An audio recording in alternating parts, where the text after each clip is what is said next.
Perkenalkan, nama saya Rahmauna Ramadanti, mahasiswa dari Program Studi Pendidikan Bahasa Indonesia. Baik, pada video kali ini saya akan membagikan cara untuk mengatasi demam panggung dalam public speaking. Jadi, public speaking adalah kemampuan yang sangat berharga dalam berbagai aspek kehidupan. Baik, bagi sebagian orang, public speaking dianggap sebagai suatu hal yang sangat menakutkan. Mengapa sih dianggap sebagai suatu hal menakutkan? Karena kebanyakan orang saat berpublic speaking itu mengalami demam panggung. Jadi demam panggung atau glossophobia adalah kasus yang sering terjadi ketika seseorang melakukan public speaking. Siapa sih yang tidak pernah merasa gugup ketika harus berbicara di tempat umum?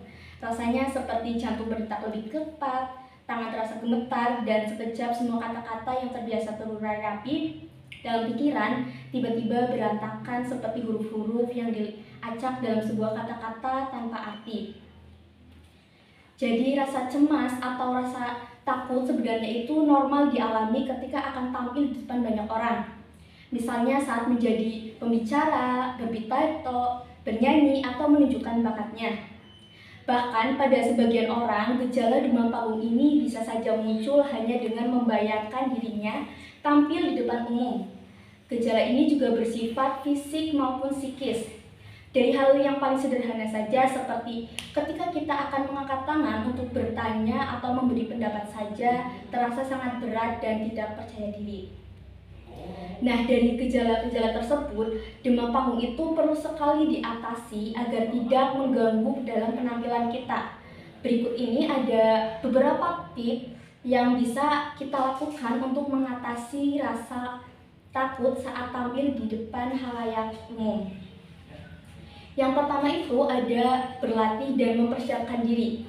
Jadi agar bisa tampil dengan percaya diri dan mengurangi gejala demam panggung, penting untuk mempersiapkan diri dengan melakukan banyak latihan. Jadi latihan adalah kunci utama untuk menghilangkan rasa gugup. Dan dengan berlatih, kita menjadi lebih terbiasa dengan isi materi dan alur penyampaiannya. Misalnya, saat kita akan berpidato di depan banyak orang, berlatihlah terlebih dahulu di depan cermin atau buatlah catatan pada kertas kecil sebagai panduan. Atau bisa juga kita merekam audio kita sebelum tampil. Terus yang kedua itu ada melakukan latihan pernafasan. Jadi salah satu cara untuk menenangkan diri adalah dengan latihan pernafasan. Teknik ini membantu menurunkan detak jantung yang biasanya meningkat saat gugup. Caranya itu cukup sederhana. Dengan kita menarik nafas dalam-dalam melalui hidung, tahan sejenak, lalu hembuskan perlahan melalui mulut, dan lakukan hingga kita merasa lebih rileks.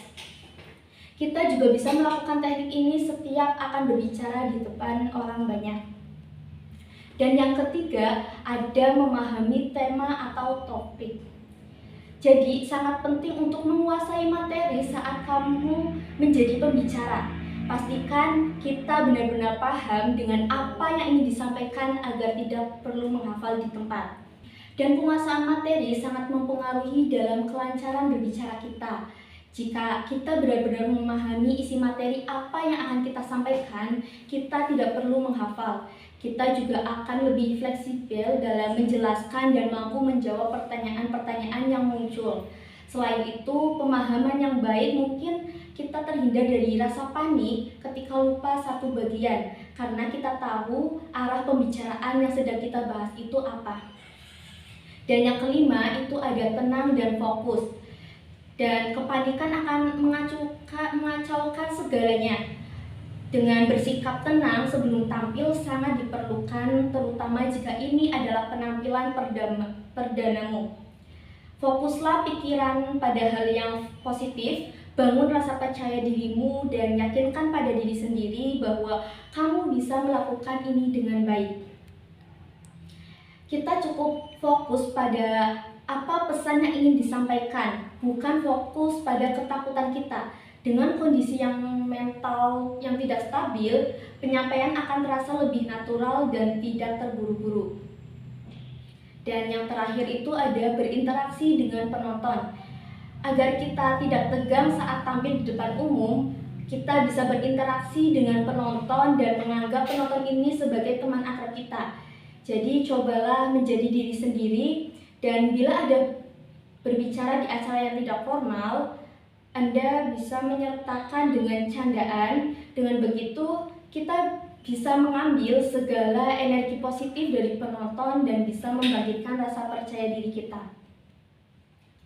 Jadi, demam panggung adalah hal yang wajar, tetapi bisa kita atasi dengan persiapan yang baik. Dengan begitu, kita dapat tampil lebih percaya diri lagi ketika kita berbicara di hadapan banyak orang. Sekian yang dapat saya sampaikan. Semoga cara untuk mengatasi demam panggung ini dapat bermanfaat untuk teman-teman. Sekian, wassalamualaikum warahmatullahi wabarakatuh.